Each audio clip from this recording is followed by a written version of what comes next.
Hi hello నమస్తే అందరికీ welcome to my channel గనా స్టోరీస్ వరల్డ్. స్టోరీ చదివే ముందు ఛానల్ని తప్పకుండా సబ్స్క్రైబ్ చేసుకొని అలాగే ఒక చిన్న లైక్ ఇవ్వండి. ఇక స్టోరీలోకి వెళ్ళిపోదాం. Romance killer episode 38. ప్రణవ్ కోపంగా గిరిధర్ గారిని సునంద గారిని కూడా కాల్చి పడేసి, మీ అందరికీ చెప్తే అర్థం అవ్వట్లేదా, నాకు అది కావాలి, అది నాది అని అరిచాడు. అప్పటికే సునంద గిరిధర్ గారి ప్రాణాలు వదిలేశారు. వారి గుండెల్లో బుల్లెట్లు దిగడంతో విశ్వకి ప్రాణం పోతూ ఉన్నంత నొప్పి కలుగుతున్నా కూడా లేచి తమ్ముడితో కలబడడానికి సిద్ధమయ్యాడు. సుహా మీదకి ఒకడి చూపు పడితేనే ఊరుకోడు. అలాంటిది ఇప్పుడు తమ్ముడు అలా మాట్లాడుతూ ఉంటే అతడి రక్తం అంతా ఉడికిపోతుంది.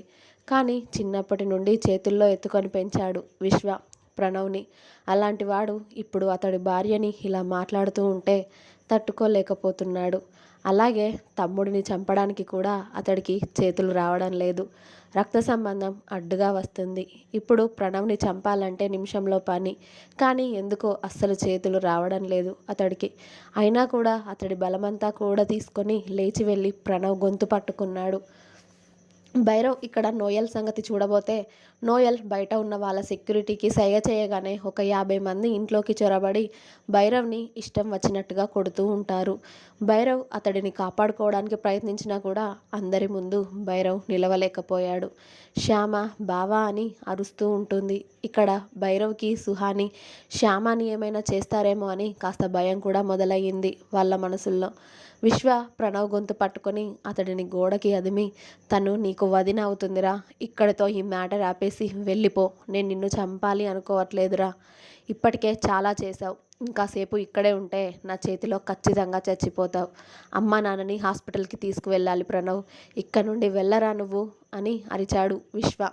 నువ్వు నన్ను చంపడం కాదురా, నేనే నిన్ను చంపబోతున్నాను. ఆల్రెడీ నువ్వు తాగిన జ్యూస్లో విషయం కలిపాను. నువ్వు ఇంకో గంట కంటే ఎక్కువ బతకవు. అమ్మా నాన్న ఆల్రెడీ చనిపోయారు. నాకు సుహాని వద్దు అన్న వాళ్ళు ఎవరైనా చంపి పడేస్తా, ఎవరినైనా. అర్థమవుతుందా? నువ్వు బతికుండగా సుహా నా సొంతం అవ్వదు. అదే నువ్వు చస్తే ఖచ్చితంగా తను నాతో ఉంటుంది. కాబట్టి నేను నిన్ను చంపడం గ్యారెంటీ ఇవాళ అని విశ్వ చేయి అతడి గొంతుపై బిగుసుకుంటూ ఉన్న కొద్దీ ఇంకా గట్టిగా అరుస్తాడు ప్రణవ్. ఇక్కడ భైరవ్ని రక్తం వచ్చేలా కొడుతూ అతడిని లేవనివ్వకుండా ఇద్దరు మనుషులు అతడిని మోకాళ్ళ మీద కూర్చోబెట్టి అతడి చేతులు వెనక్కి మడిచి అతడిని ఇష్టం వచ్చినట్టుగా కొడుతూ ఉన్నారు. ఏంట్రా, నువ్వు ఉండగా నీ బాయిని ఎవడు ఏం చేయలేడా, ఇప్పుడు ఏం చేస్తావో చూస్తాను కదరా అంటూ నోయల్ భైరవ్ని షూట్ చేస్తాడు షోల్డర్ పైన. ప్రణవ్ ఇక్కడితో ఆపైరా అని కళ్ళు మూసుకుపోతూ ఉంటే ఆయాసపడుతూ చెప్తూ ఉంటాడు విశ్వ. ఏంట్రా ఆపేది అని విశ్వ పట్టు లూజ్ అవుతూ ఉంటే విశ్వని కడుపులో తన్ని విశ్వ కడుపులో 2 సార్లు షూట్ చేస్తాడు ప్రణవ్. కిల్లర్ అని తన గొంతు పోయేలా అరుస్తుంది సుహ ప్రణవ్ విశ్వని షూట్ చేయగానే. రక్తం కక్కుకుంటూ నేలకి ఒరిగిన విశ్వాని చూసిన సుహ కింద కూర్చుని విశ్వని ఒడిలోకి తీసుకొని, కిల్లర్ లే కిల్లర్ ప్లీజ్, ఏం కాదు, హాస్పిటల్కి వెళ్దాం కిల్లర్ అని అతడి చెంపలు తడుతూ ఉంటుంది. కానీ అప్పటికే స్పృహ తప్పుతూ ఉంటాడు విశ్వ. అతడలా స్పృహ తప్పగానే సుహా కోపంగా వెళ్ళి ప్రణవ్ చెంపలు పగలగొడుతూ, అతడు నీకు అన్నయ్య అవుతాడ్రా, అతడిని ఎలా చంపాలి అనిపిస్తుందిరా, నా పసుపు కుంకుమలను ఎలా తుడిచేయాలనిపిస్తుందిరా నీకు అని ప్రణవ్ కాలర్ పట్టుకొని గట్టిగా అరుస్తూ ఏడుస్తూ ఉంటుంది సుహ. బేబీ, వాడు బతికుండగా నువ్వు నా దగ్గరికి రాలేవని నాకు తెలుసు. అందుకే ప్లాన్ చేసి మరీ వాడిని చంపుతున్నాను. ఇక నుండి నీకు నాకు మధ్యలో అడ్డు ఎవ్వరూ రారు అన్నాడు ప్రణవ్. రేయ్, నీ వదినగా అడుగుతున్నానురా, ఆయనని ఇప్పటికైనా వదిలే, నీకు దండం పెడతాను. ఇక్కడ నుండి వెళ్ళిపోరా, నా కడుపులో పెరుగుతున్న బిడ్డకి తండ్రి లేకుండా చేయకురా. ఆయన ఈ విషయం తెలుసుకొని 10 నిమిషాలు కూడా అవ్వలేదు. అప్పుడే ఆయనకి ఈ సంతోషం దూరం చేయకు. నీ కాళ్ళు పట్టుకుంటాను ప్రణవ్, ఇక్కడ నుండి వెళ్ళిపో. ఆయనని హాస్పిటల్కి తీసుకెళ్ళి బతికించుకుంటాను అని ప్రణవ్ కాళ్ళు పట్టుకొని ఆర్దించింది సుహ. అయ్యో ఇదేంటి బేబీ, నువ్వు ఉండాల్సింది నా కళ్ళ దగ్గర కాదు నా పక్కన అని సుహ భుజం పట్టుకొని లేపి ప్రణవ్ పక్కన నిలబెట్టుకొని, నువ్వు నాతో వస్తాను అని చెప్పు, వాడిని హాస్పిటల్కి తీసుకువెళ్తా అన్నాడు ప్రణవ్ నవ్వుతూ.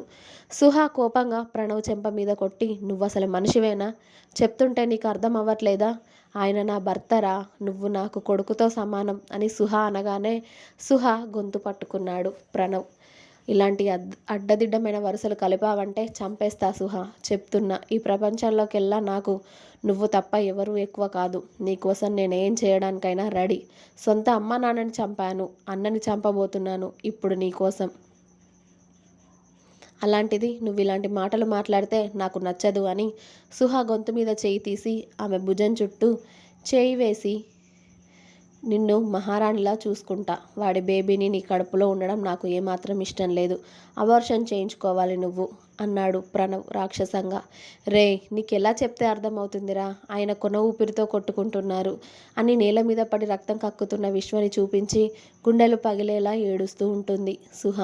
నువ్వెన్ని చెప్పినా వాడి చావు తథ్యం. నువ్వు నాతో రావడం పక్క. దీనిలో ఏ తేడా ఉండదు బేబీ అని సుహాని దగ్గరికి లాక్కుంటాడు ప్రణవ్ సుహాతో మాట్లాడుతూ ఉండగా శ్యామ వీళ్ళందరి కళ్ళు కప్పి కిచెన్లోకి వెళ్ళి పెద్ద కారం డబ్బా పట్టుకొని వస్తూ ఉంది, తన వెనక పెట్టుకొని, తనని ఎవరూ చూడకుండా. ముందుగా భైరవ్ని పట్టుకున్న వాళ్ళందరి కళ్ళల్లో కారం కొట్టి అక్కడ ఉన్న టేబుల్ ఫ్యాన్ వాళ్ళ వైపు తిప్పి ఆ కారం డబ్బా మొత్తం వాళ్ళపై గుమ్మరించి ఆ తర్వాత నోయల్ ప్రణవ్ కళ్ళల్లో కూడా ఇద్దరి కళ్ళల్లో కారం కొట్టి భైరవ్ దగ్గరికి వెళ్తుంది శ్యామ బావా అని అరుస్తూ. సుహ కళ్ళకి చేతులు అడ్డం పెట్టుకొని వాళ్ళు అందరూ కళ్ళు నులుముకుంటూ అరుస్తూ ఉంటే విశ్వ దగ్గరికి వెళ్తుంది. కిల్లర్ అని సుహ అరుస్తూ ఉంటుంది. సుహ విశ్వ లేవకపోవడంతో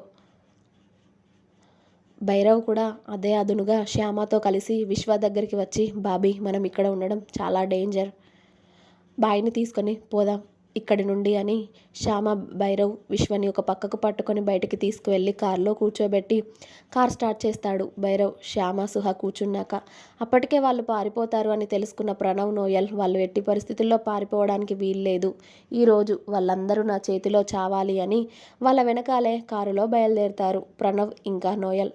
అంతకత్తకు అతడు ఊపిరి నెమ్మదిస్తూ ఉండడం చూసిన సుహ, భైరవ్ త్వరగా హాస్పిటల్కి తీసుకెళ్ళు భైరవ్, ఆయన స్పృహలో లేడు అని ఏడుస్తూ ఉంటుంది. అప్పటికే వాళ్ళ కార్ వెనకాల ప్రణవ్ వాళ్ళ కార్ వస్తూ ఉండడం చూసిన భైరవ్కి ఎటు వెళ్ళాలో అర్థం కాదు. హాస్పిటల్కి తీసుకెళ్తే ఖచ్చితంగా దొరుకుతారు వాళ్ళు, ఏదైనా చేసే ప్రమాదం ఉందని తెలిసి రైల్వే స్టేషన్ వైపు కార్ పోనిస్తాడు భైరవ్. బాబీ నేను చెప్పేది వినండి నెమ్మదిగా, వాళ్ళు ఇప్పుడు మనం ఎక్కడికి వెళ్ళినా వదిలిపెట్టరు, మన వైపు సెక్యూరిటీ కూడా లేదు, వాడి మనుషులు చూసావా ఎందరున్నారో, మీరు బాయిని తీసుకొని ఇప్పుడు ఏ ట్రైన్ ఉంటే ఆ ట్రైన్ ఎక్కేయండి, మీరు వేరే ఊరికి చేరుకున్నాక నాకు ఫోన్ చేస్తే నేను అక్కడికి వచ్చేస్తాను, మీరేం కంగారు పడకండి. శ్యామ బాయ్, బాబీని జాగ్రత్తగా చూసుకోవే, బాబీ కడుపులో ఇప్పుడు చిన్న బాయ్ పెరుగుతున్నాడు, వాళ్ళ ముగ్గురికి ఏం కాకుండా చూసుకోవే, బాబీకి సహాయంగా ఉండు అని మాట్లాడతాడు. బావా అని బాధగా అంటూ ఏడుస్తూ ఉంటుంది శ్యామ. ఏమవ్వదు శ్యామ, కంగారు పడకే, ఇప్పుడు మిమ్మల్ని ఎలాగైనా తప్పించి నేను ట్రైన్ ఎక్కిస్తాను, మీరు వెళ్ళిపోండి, మీరు ఎలాగైనా మీ దగ్గరికి చేరుకుంటాను, ఈ ఒక్క పని చేసి పెట్టవే నాకు ప్లీజ్ అని అడిగాడు భైరవ్ శ్యామని. ఇంకా ఉంది, నెక్స్ట్ ఎపిసోడ్ రేపు వస్తుంది, వెయిట్ చేయండి. మీకు గనక నా స్టోరీ నచ్చినట్టయితే ప్లీజ్ లైక్ షేర్ కామెంట్ అలాగే సబ్స్క్రైబ్ చేసుకోవడం మాత్రం అస్సలు మర్చిపోవద్దు. ప్లీజ్ సబ్స్క్రైబ్ మై ఛానల్ గనా stories world and like. Thank you, bye.